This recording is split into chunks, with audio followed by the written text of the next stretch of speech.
सबको जय भीम, नमो बुद्धाय।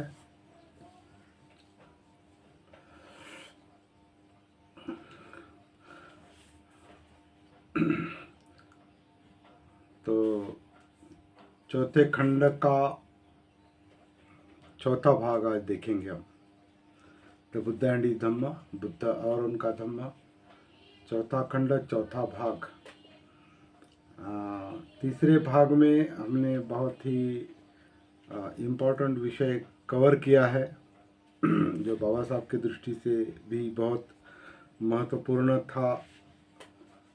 ऐसा उससे पढ़कर महसूस होता है कि बौद्ध जीवन मार्ग किस तरह का होना चाहिए, किस तरह से अपने जीवन को आकार देना चाहिए, क्या क्या करना चाहिए, क्या नहीं करना चाहिए। और इसके बारे में उन्होंने धम्मपद के आधार से अपनी बात समझाने की कोशिश की है और उसे हमने बहुत ज़्यादा नहीं लेकिन पर्याप्त मात्रा में डिटेल में देखने की कोशिश की थी कल तक। और एक आइडियल बताया है, आदर्श बताया है, बौद्ध जीवन किस तरह जिया जा सकता है और बौद्ध जीवन मार्ग, the Buddhist way of life किस तरह की हो सकती है, ये बताने की बाबा साहब ने कोशिश की है। लेकिन व्यवहार जो होता है वो अलग होता है। लोग अलग अलग तरीके के होते हैं, परिवार अलग अलग तरीके के होते हैं, गृहस्थ गृहिणी अलग अलग तरीके की होती है, पति पत्नी और स्वभाव अलग अलग तरीके के होते हैं।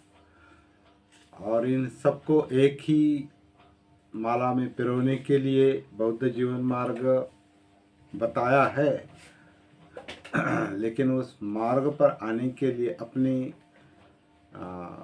स्वभाव पर काम करना होता है और अपने स्वभाव पर काम करने के लिए अपने आप की पहचान चाहिए, अपने परिवार की पहचान चाहिए, समाज की पहचान चाहिए, तभी वो बौद्ध जीवन मार्ग जो है वो इम्प्लीमेंट हो सकता है, कार्यान्वयन उसका हो सकता है। तो आदर्श मानना या आदर्श रखना वो एक बात हो गई, लेकिन आदर्श को व्यवहार में लाने के लिए एक तो हर व्यक्ति को अपनी जिम्मेदारी अपने सिर पर लेनी पड़ती है। और ये बात भी बाबा साहब ने अनेक प्रसंगों में लोगों को बताई है, भाषणों में, लेखन में। और बुद्ध ने भी वही बात कही है। एक ही अलग अलग संदर्भ में एक ही शिक्षा है दोनों की। समस्याएं, उस वक्त की परिस्थितियाँ अलग अलग थी, इसलिए बुद्ध ने अलग तरीके से बात की है और बहुत ऊंचे आदर्श की बात की है। बाबा साहब के सामने जो परिस्थिति थी, जो समस्याएं थी, अछूतता जैसे, अछूतपन जैसी, वो अलग तरीके की समस्याएं थी और उसको उससे पहले निपटाना था। इसलिए बाबा साहब का जो काम करने का तरीका था वो अलग किस्म का था। लेकिन अल्टीमेटली, अंतिमतः उन्हें जो बात बतानी थी वो बुद्ध की बात बतानी थी, लेकिन वो सीधी तरह नहीं बता सके। कुछ पूर्व तैयारी करनी आवश्यक थी और वो पूर्व तैयारी उन्होंने अपने हयात होते हुए की उन्होंने। लेकिन अंत में उन्हें जो लगा कि बुद्ध का ही मार्ग ऐसा है जिससे हम जो चाहते हैं, मतलब समाज जो चाहता है, राष्ट्र जो चाहता है या विश्व जो चाहता है, वो बुद्ध के रास्ते पर सीधा चलकर ही संभव है, बौद्ध जीवन मार्ग अपना कर ही संभव है। और सबसे मूल बात यह है, वो अपमादेन संपादित की है, जागृति की है, सती की है, आत्मभान की है। हर व्यक्ति को अगर अपने जीवन का भान है, उसके काया वाचा मन या काया वेदना चित्त मनोधम्म, ये जो मनोकायिक अस्तित्व है, इस मनोकायिक अस्तित्व का अगर भान है, जागृति है, तभी बौद्ध जीवन मार्ग अपनाना संभव है। लेकिन अगर अपना होश नहीं है और आदर्श जीवन मार्ग की चर्चा करेंगे तो उससे कोई हासिल नहीं होने वाला। इसलिए प्रैक्टिकल काम करना ये अलग बात है और वो संभव होना चाहिए। तो उसी विषय को लेकर शायद अगला चैप्टर बाबा साहब ने बनाया है और वो बुद्ध प्रवचन के अंतर्गत बनाया है। बुद्ध ने बौद्ध जीवन मार्ग जीने के लिए कुछ बातें जो धम्मपद की गाथाओं से बताई है, गाथाओं द्वारा जो बताई है, वही प्रैक्टिकल समस्याओं को लेकर भी बताई है। और वो प्रैक्टिकल समस्या ज़्यादा इम्पोर्टेंट है, केवल आदर्श बताना पर्याप्त नहीं। तो उस विषय को लेकर उन्होंने गृहस्थों के लिए प्रवचन दिए हैं। बुद्ध प्रवचन में गृहस्थों के लिए प्रवचन दिए हैं। उसको अलग अलग टाइटल देकर बाबा साहब ने एक संकलन किया है। तो पहला हम देखेंगे कि गृहस्थों के लिए बुद्ध ने क्या क्या प्रवचन दिए हैं। उसके 3 चैप्टर्स है, तीनों चैप्टर्स आज हम देखेंगे, 3 प्रकरण। तो बुद्ध एंड हिज धम्म, बुद्ध और उनका धम्म, चौथा खंड, चौथा भाग, बुद्ध प्रवचन, गृहस्थों के लिए प्रवचन। और पहला जो प्रवचन है वो सुखी गृहस्थ कौन है, सुखी गृहस्थ कौन है। और ये भी ग्रंथों में, निकाय में जिस तरह से आया है उसी में से उन्होंने लिया है और कुछ अपनी भाषा में रखा है। फिर भी जैसे इंट्रोडक्शन में उन्होंने कहा है कि हर बात पर विचार भी होना चाहिए, चिंतन भी होना चाहिए। बुद्ध ने ऐसे ऐसे तरीके से बताया है, ये ग्रंथों में आया है, लेकिन ऐसा ही हो सकता है क्या, इसी तरह से बताया होगा क्या, इस पर चिंतन होना ज़रूरी है। या अलग तरीके से बुद्ध ने बताया होगा, लेकिन उसे लिखा है अलग तरीके से, बताया है अलग तरीके से, क्योंकि बताने वाले दूसरे लोग थे। दूसरे मतलब होंगे बुद्ध के अनुयायी, शिष्य, लेकिन सभी पहुँचे हुए, सभी बौद्ध जीवन मार्ग पर ही चलते होंगे, सारे भिक्षु या उपासक और भिक्षु, यही 2 हिस्से करने की आवश्यकता नहीं है समाज की। अलग अलग तरीके के लोग हैं, लेकिन क्योंकि उपासक कहना है तो भिक्षु कहना होगा, भिक्षु कहना है तो उपासक कहना होगा। ऐसे केवल 2 हिस्से करने की कोई आवश्यकता नहीं आज के इसमें। तो अलग अलग हिस्से हो सकते हैं समाज के। तो बुद्ध की शिक्षा के बारे में भिक्षुओं ने जिस तरह से बताया है और जो निकाय में आया है, वैसी ही बुद्ध की शिक्षा होगी, ये मानने की कोई आवश्यकता नहीं। लेकिन क्या हो सकती है शिक्षा, इस पर जागरूक व्यक्ति ने,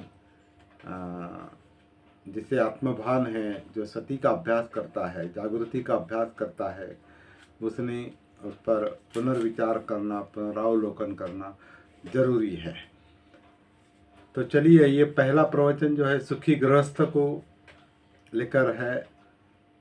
एक बार अनाथ पिंडक जहाँ बुद्ध थे वहाँ आया, अभिवादन किया और एक ओर बैठ गया। अभी इसका जो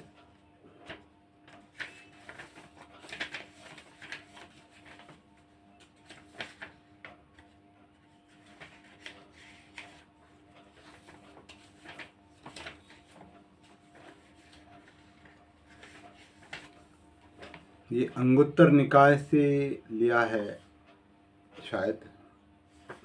अंगुत्तर निकाय चतुक्क निपात से ये प्रवचन लिया है। एक बार अनाथ पिंडक जहाँ बुद्ध थे वहाँ आया, अभिवादन किया, एक ओर बैठ गया। अनाथ पिंडक जानना चाहता था कि गृहस्थ कैसे सुखी रह सकता है। तदनुसार अनाथ पिंडक ने भगवान बुद्ध से प्रार्थना की। अभी ये अनुवाद बंते जी का है, तो वैसा का वैसा ही पढ़ेंगे।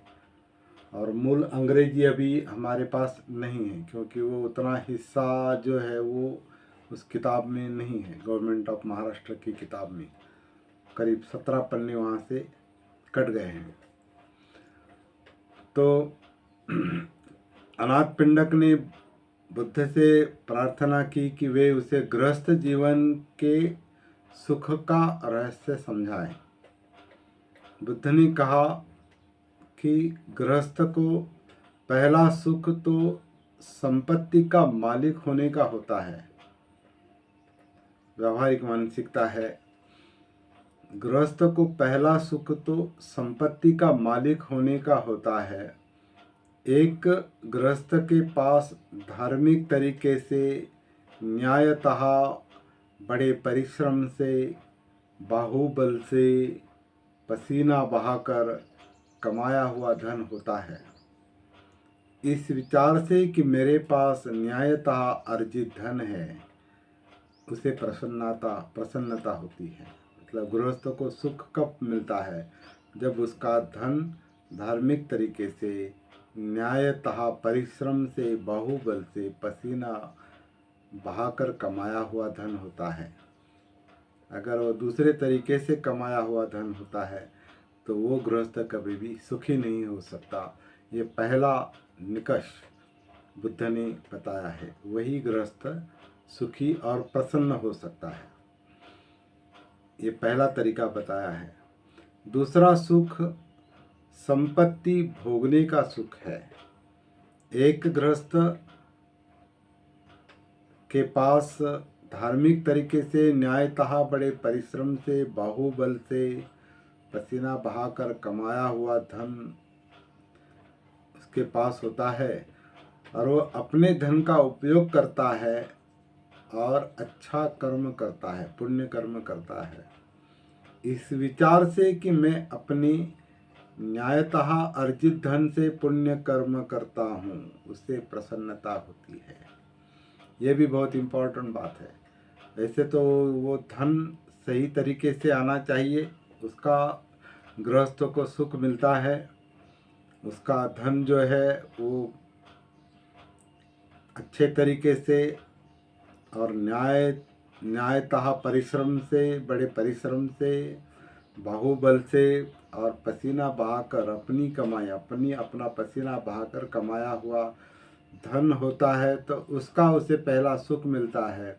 और उस पसीने से कमाया हुआ धन का जब वो कुछ अच्छा काम करता है तो उसे और अच्छा मतलब ज़्यादा सुख मिलता है और प्रसन्नता होती है।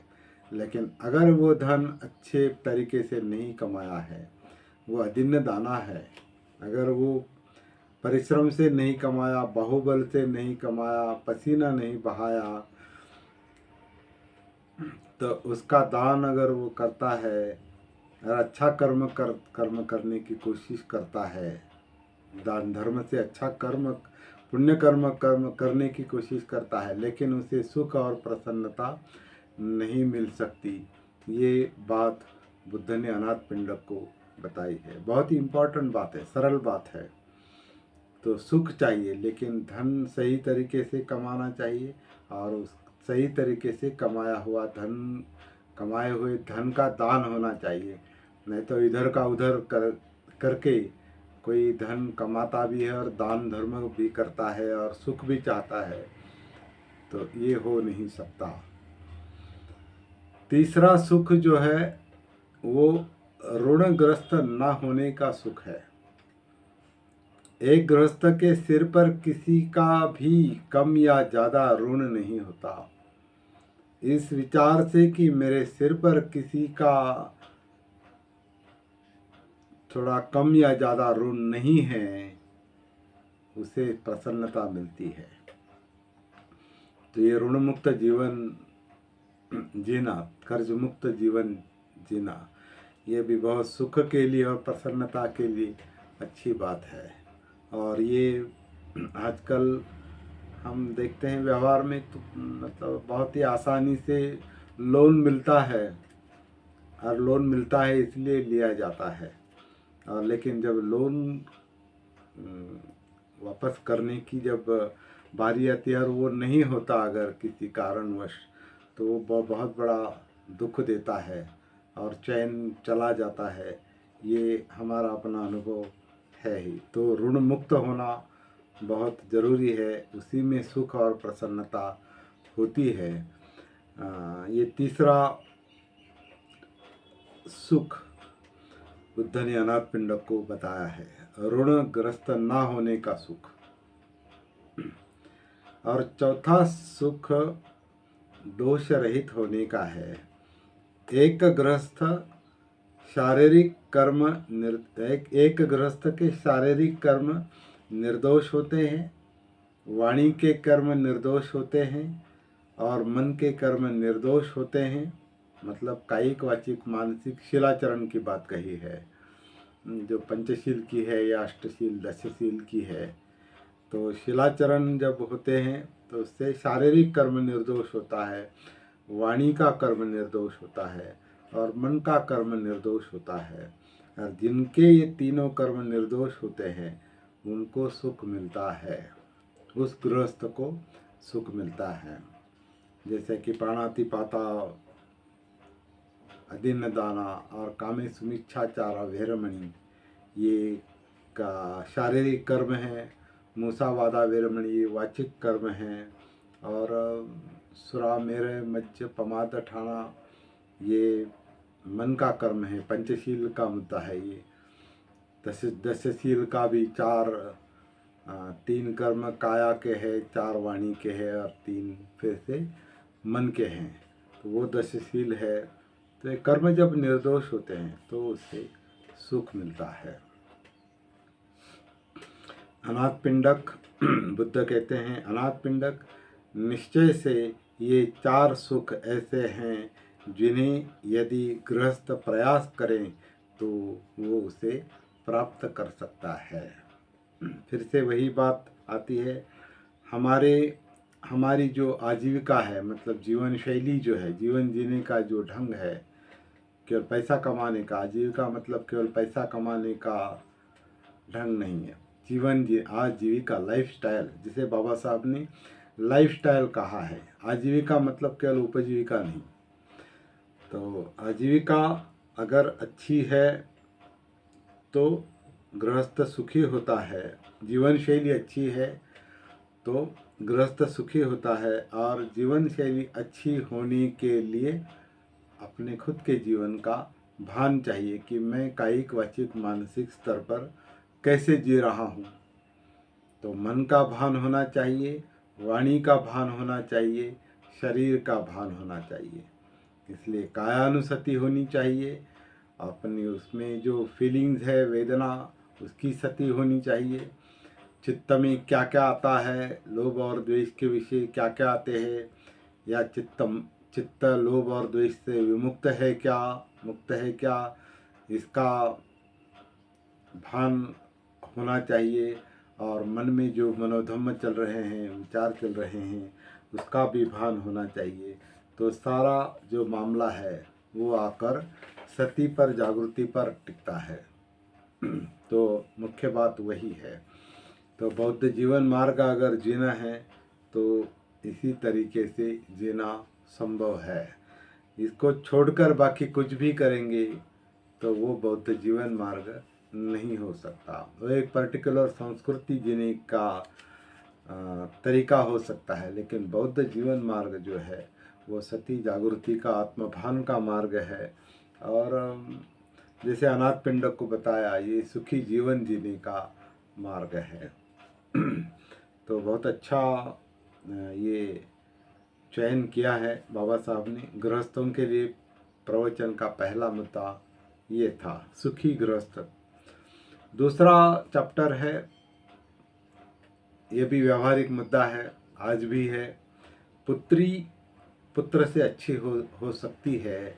ये मुद्दा बाबा साहब ने लिया है और ये मुद्दा बुद्ध ने प्रसेनजीत को समझाया है।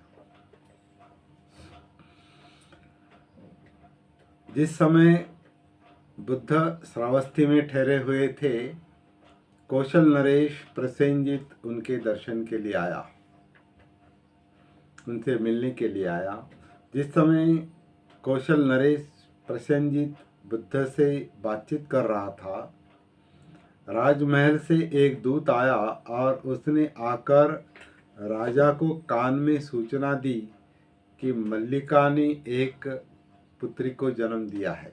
मतलब पत्नी उनकी मल्लिका ने पुत्री को जन्म दिया है। तो राजा बड़ा दुखी और खिन्न हो गया। बुद्ध ने राजा से उसके खिन्नता का कारण पूछा। राजा बोला, उसे अभी अभी ये अप्रसन्न करने वाला समाचार मिला है कि रानी ने एक पुत्री को जन्म दिया है। तब उस समय बुद्ध ने इसी की चर्चा करते हुए कहा, महाराज, ये हो सकता है कि पुत्री पुत्र से भी अच्छी निकले, वो बुद्धिमती हो, सुशील हो और पति के माता पिता की सेवा करने वाली हो, एक अच्छी लड़की हो। और हो सकता है कि जिस पुत्र को वह जन्म दे वह बड़े काम करे, बड़े राज्यों का शासक हो, श्रेष्ठ माता का इस प्रकार का पुत्र अपने देश का नेता हो। तो बहुत ही एक वैसे सिंपल लगने वाली बात है, लेकिन एक घटना के जरिए बुद्ध ने एक बहुत बड़ा मैसेज यहाँ दिया है कि पुत्री से पुत्र अच्छी हो सकती है। आज भी ये जो भेदभाव है पुत्र और पुत्री, इसमें लड़का लड़की में जो भेदभाव है, ये केवल प्रसेनजीत का मुद्दा नहीं है, ये आज के समाज का भी मुद्दा है। लड़की को कम समझा जाता है और लड़का वंश का दीप होता है। तो बुद्ध ने एक बहुत अच्छा संदेश महाराज को दिया है, प्रसेनजीत महाराज को। तो पुत्री पुत्र से अच्छी हो सकती है। सिंपल बात है, सिंपल, बहुत छोटा चैप्टर है, लेकिन बड़ा मैसेज है। तीसरा, गृहस्थों के लिए प्रवचन का तीसरा प्रवचन जो है वो पति और पत्नी को लेकर है। ये भी व्यवहारिक मुद्दा है। एक समय बुद्ध मथुरा और निरज्जा के बीच के महापथ से चले जा रहे थे। बहुत से गृहस्थ तथा उनकी पत्नियां मथुरा और निरज्जा के बीच के महापथ से चली जा रही थी। उस समय बुद्ध सड़क छोड़कर एक वृक्ष के नीचे जा विराजमान हुए। इन गृहस्थों और उनकी पत्नियों ने बुद्ध को एक वृक्ष के नीचे बैठे देखा। ये देख कि जहाँ तथागत विराजमान थे वहाँ आए, आकर अभिवादन किया और एक ओर बैठकर उन्होंने तथागत से पूछा कि पति पत्नी का आपस का ठीक व्यवहार कैसा होना चाहिए। इस प्रकार बैठे हुए उन गृहस्थों और उनकी पत्नियों को बुद्ध ने कहा, गृहपतियों, पति पत्नी के इकट्ठे रहने के 4 रूप है। व्यवहारिक मुद्दा है। एक दुष्ट पुरुष होता है और एक दुष्ट स्त्री के साथ वो रहता है, मतलब पति पत्नी।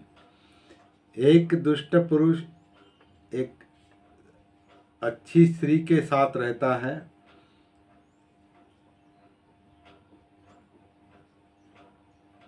एक देवता एक दुष्ट स्त्री के साथ रहता है और एक देवता एक देवी के साथ रहता है।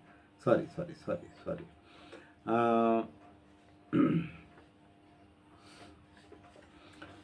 पति पत्नी का आपस का व्यवहार कैसे होना चाहिए। अभी जो ट्रांसलेशन का मूल मेरे पास ना होने के कारण थोड़ी जैसा है वैसा हम पढ़ते हैं और उस पर बाद में कभी चर्चा हो सकती है। लेकिन ये जो शब्द इस्तेमाल किया है ये भंते जी ने इस्तेमाल किए हैं या मूल बाबा साहब के ग्रंथ में है, ये वेरीफाई करना बहुत ज़रूरी है। गृहपतियों पति पत्नी के इकट्ठे रहने के 4 रूप है। एक दुष्ट पुरुष एक दुष्ट स्त्री के साथ रहता है, एक दुष्ट पुरुष एक देवी के साथ रहता है, एक देवता यानी अच्छा पुरुष दुष्ट स्त्री के साथ रहता है और एक देवता मतलब अच्छा पुरुष एक देवी यानी अच्छी स्त्री के साथ रहता है। तो 4 तरह के पति पत्नी हैं। एक तो बुरा पति अच्छी पत्नी, एक तो अच्छा पति दुष्ट पत्नी, एक एक दुष्ट पुरुष दुष्ट पत्नी, दुष्ट पुरुष अच्छी पत्नी, अच्छा पुरुष दुष्ट पत्नी और एक अच्छा पुरुष और अच्छी पत्नी। इस तरीके के 4 रूप बताए हैं। गृहपतियों एक पति हत्या करता है, चोरी करता है, व्यभिचार करता है, झूठ बोलता है, नशीली चीज़ें पीता है, दुष्ट है, पापी है, लोभयुक्त है और लोभयुक्त मन से गृहस्थ जीवन व्यतीत करता है। मतलब शिलाचरण नहीं करता। एक गृहस्थ जो है वो शिलाचरण नहीं करता है और सदाचारियों को कटु वचन बोलता है, गालियाँ देता है और उसकी पत्नी भी हत्या करती है, वो भी वैसी है, हत्या करती है, चोरी करती है, व्यभिचार करती है, झूठ बोलती है, नशीली चीज़ें पीती है, दुष्ट है, पापी है, लोभयुक्त मन से ग्रस्त जीवन व्यतीत करती है। तो सदाचारियों को कटु वचन बोलती है, गालियाँ देती है। हे गृहपतियों इस प्रकार एक दुष्ट पुरुष एक दुष्ट स्त्री के साथ रहता है। ये तो तब भी होता था, आज भी है। इस तरह के पति पत्नी दोनों बुरे मार्ग पर हो सकते हैं। फिर दूसरा मुद्दा है गृहपतियों एक पति हत्या करता है, अभी बुरा पति है लेकिन अच्छी पत्नी है। एक पति हत्या करता है, चोरी करता है, व्यभिचार करता है, झूठ बोलता है, नशीली चीज़ें पीता है, दुष्ट है, पापी है, लोभयुक्त मन से गृहस्थ जीवन व्यतीत करता है, सदाचारियों को कटु वचन बोलता है, गालियाँ देता है। लेकिन उसकी पत्नी अच्छी है, वो न हत्या करती है, न चोरी करती है, न व्यभिचार करती है, न झूठ बोलती है, न नशीले चीज़ों को पीती है, न दुष्ट है, न पापी है, न लोभयुक्त मन से गृहस्थ जीवन व्यतीत करती है, न सदाचारियों को कटुवचन बोलती है, न गालियाँ देती है। तो ये भी एक तरीका है। इस प्रकार गृहपतियों निश्चय से एक दुष्ट आदमी एक अच्छी स्त्री के साथ पत्नी के साथ रहता है। ये भी परिवार में होता है। तीसरा मुद्दा बताया है गृहपतियों। अब अच्छा पति है, एक पति हत्या नहीं करता, चोरी नहीं करता, व्यभिचार नहीं करता, झूठ नहीं बोलता, नशीली चीज़ें नहीं पीता, दुष्ट नहीं है, पापी नहीं है, लोभयुक्त मन से गृहस्थ जीवन व्यतीत नहीं करता है, सदाचारियों को कटुवचन नहीं बोलता है और गालियाँ नहीं देता, लेकिन पत्नी अच्छी नहीं है। तो उसकी पत्नी हत्या करती है, चोरी करती है, व्यभिचार करती है, झूठ बोलती है, नशीली चीज़ें पीती है, दुष्ट है, पापी है, लोभयुक्त है और लोभयुक्त मन से गृहस्थ जीवन व्यतीत करती है। सदाचारियों को कटुवचन बोलती है और गालियाँ देती है। इस प्रकार गृहपतियों निश्चय से एक अच्छा पति दुष्ट पत्नी के साथ रहता है। और चौथा इम्पोर्टेंट प्रकार बताया है, गृहपतियों एक पति पत्नी मतलब दोनों पति और पत्नी न हत्या करते हैं, न चोरी करते हैं, न व्यभिचार करते हैं, न झूठ बोलते हैं, न नशीली पदार्थों का सेवन करते हैं, दुष्ट है, न पापी है, न लोभयुक्त मन से गृहस्थ जीवन व्यतीत करते हैं, न सदाचारियों को कटुवचन बोलते हैं, न गालियाँ देते हैं। इस प्रकार गृहपतियों निश्चय से एक अच्छा पति अच्छे पत्नी के साथ रहता है। तो ये पति पत्नी के चार प्रकार, चार रूप बुद्ध ने समझाए हैं इन पति पत्नियों को। गृहस्थ और पत्नियां जो मथुरा और निरज्जा के बीच के महापथ से चले जा रही थी। तो बहुत व्यावहारिक मुद्दे हैं। तीनों प्रवचन जो है सुखी गृहस्थ और पुत्री से पुत्र से अच्छी हो सकती है, ये प्रवचन और पति पत्नी के प्रकार बुद्ध ने यहाँ पर समझाए हैं। तो बुद्ध के प्रवचन का ये पहला भाग जो है वो यहाँ पर हम समाप्त करते हैं। शाम को सुचरित्र बने रहने के लिए जो प्रवचन दिए हैं वो 4, 5, 6 प्रवचन हैं, 7 प्रवचन हैं। तो शाम को जितने हो सकते हैं उतने शाम को उस पर हम चर्चा करेंगे। तो बौद्ध जीवन मार्ग जीने के लिए ये व्यावहारिक मुद्दे देखना भी जरूरी है। जय भीम, नमो बुद्धाय। शाम को मिलेंगे।